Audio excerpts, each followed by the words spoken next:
I'm Mandy. And I'm Jessica. And this is The Coop. This is Coop Faves, where we share our favorite homeschooling resources and adventures.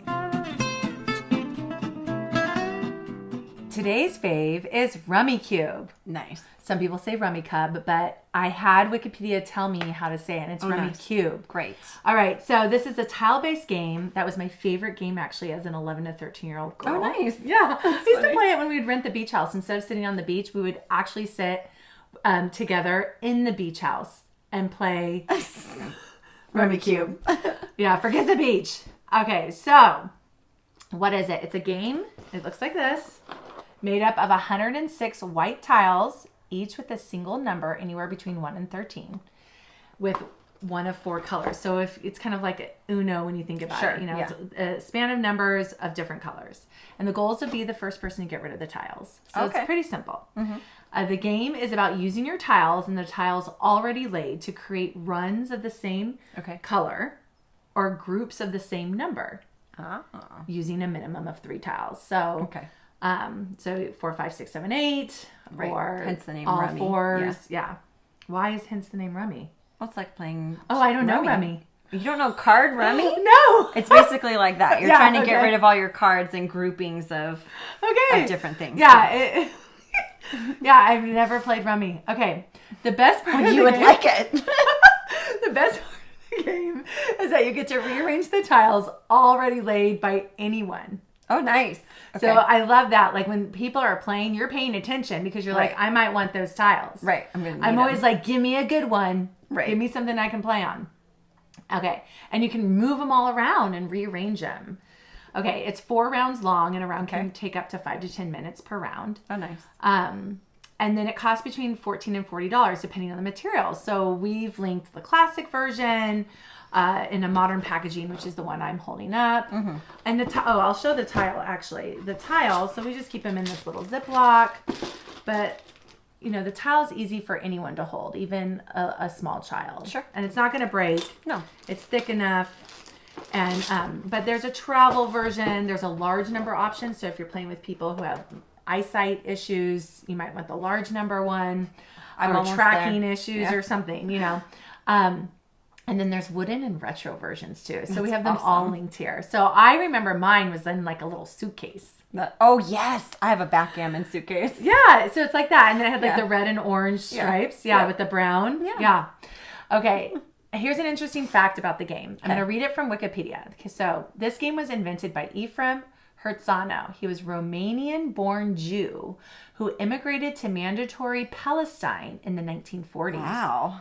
He handmade the first sets with his family in the backyard of his home.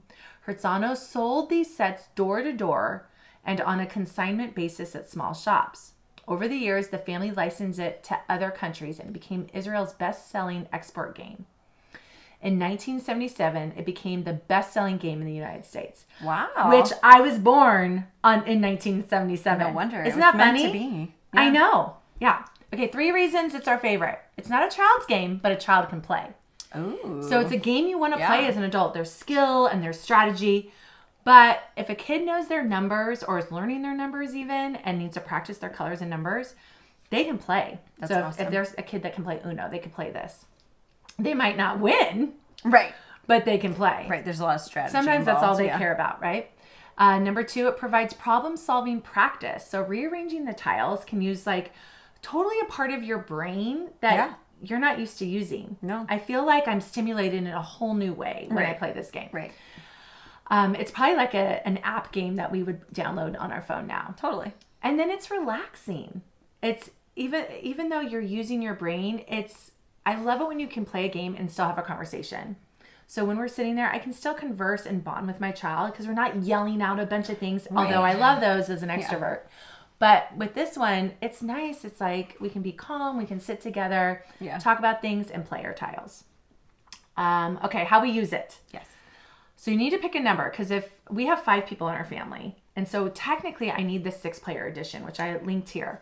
Oh. The classic is not for it's players. for 4 players. So it only has 4 tile holders. There's not enough tiles really because we almost run out of tiles sometimes. Yeah. And So you have to decide which one to get. Now, normally it's just me and a kid or me and 2 kids. So it's fine. It's not a problem. Yeah. Another reason, another way we use it is it's easy bonding. So when I feel like I need time with a specific child, that's a game I want to play. There's a lot of games I don't want to play. Or a lot of games I don't want to be committed to because I know just the setup alone is going to take 10 minutes. Right. And so this is one I know we can play in rounds. I can bond with them. And then if we only have time for 2 rounds, it's fine. It was a quiet, peaceful moment together. Yeah. And then I say, let's pick up and do 2 more rounds tomorrow sometime. Perfect.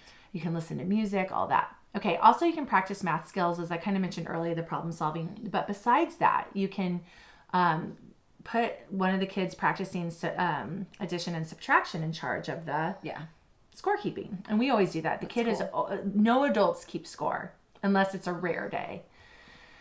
All right, and then practice good sportsmanship. It's helpful to practice good sportsmanship in a lighthearted game. This isn't an energy, dynamic, emotional game, right? And so those are harder to have good sportsmanship because you get more competitive, more into it. You have more skin in the game. With this, it's like, all right, I love you laying down your tiles because I want to use them. Right. And so you can practice good sportsmanship without getting emotionally charged. Yeah. And so it's easy to practice. And then cleanup. If you haven't already set up a consistent rule in practice, when a game is done, it has to be cleaned up right then and there. Yes. Or your closet will be chaotic. Now, do your kids clean up?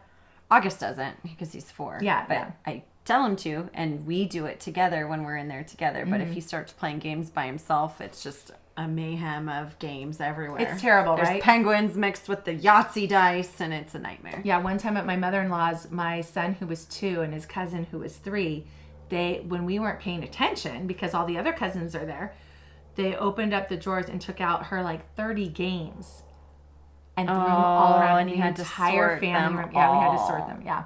Oh. And so, anyways. That's a good skill to learn. It is. To clean up. Yeah, and clean up. So practice that. Yeah. Totally. So there's just something magical, right, about bonding with your kids over games. It's organized. You're not having to plan anything. You're not having to think more than just your own game playing. And they're practicing their dexterity and they're playing a rewarding game with you. It's awesome. That's great. Yeah. Thanks for listening. We love your support. Be sure to subscribe to our podcast, leave a rating and review to let us know how we're doing, and share our podcast with your friends who need a little community, humility, and joyful fun in homeschooling.